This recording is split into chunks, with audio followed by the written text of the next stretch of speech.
ఢిల్లీ నుంచి హైదరాబాద్కు సాగుతున్న అంతరాష్ట్ర ఎండిఎంఏ డ్రగ్స్ సరఫరా నెట్వర్క్ను ఎల్బీనగర్ జోన్ ఎస్ఓటి స్థానిక పోలీసులు చాకచక్యంగా ఛేదించారు. ఎల్బీనగర్ క్రాస్ రోడ్డు వద్ద అనుమానాస్పదంగా తిరుగుతున్న పంజాబ్కు చెందిన అంతరాష్ట్ర డ్రగ్స్ ఫ్లడర్ అతుల్ శర్మను పోలీసులు అరెస్టు చేశారు. నిందితుడి నుంచి 5 లక్షల రూపాయల విలువైన 50 గ్రాముల ఎండిఎంఏ డ్రగ్స్ను స్వాధీనం చేసుకున్నట్లు LB Nagar zone DCP Anuradha press కాన్ఫరెన్స్లో వెల్లడించారు. ఢిల్లీకి చెందిన నోమన్ అనే వ్యక్తి వద్ద డ్రగ్స్ కొనుగోలు చేసి హైదరాబాద్లో సరఫరా చేస్తున్నట్లు విచారణలో తేలింది. ఈ కేసులో పరారీలో ఉన్న మరో ఇద్దరి కోసం ప్రత్యేక బృందాలు గాలిస్తున్నాయని, డ్రగ్స్ విక్రేతలపై కఠిన చర్యలు ఉంటాయని డీసీపీ హెచ్చరించారు. మాకు LB Nagar police station limits లో ఆన్ క్రెడిబుల్ ఇన్ఫర్మేషన్ ఒక డ్రగ్ పెడ్లర్ ని అరెస్ట్ చేయడం జరిగింది. అతని పేరు అతుల్ శర్మ.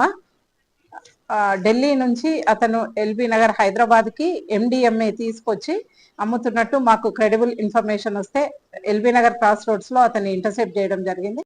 ఇంటర్సెప్ట్ చేసి చెక్ చేసినప్పుడు అతని బ్యాక్ లో 50 గ్రామ్స్ ఆఫ్ ఎండిఎంఏ దొరికింది. దీనికి LB Nagar SOT team and LB Nagar PS కలిసి చేసిన జాయింట్ ఎఫర్ట్.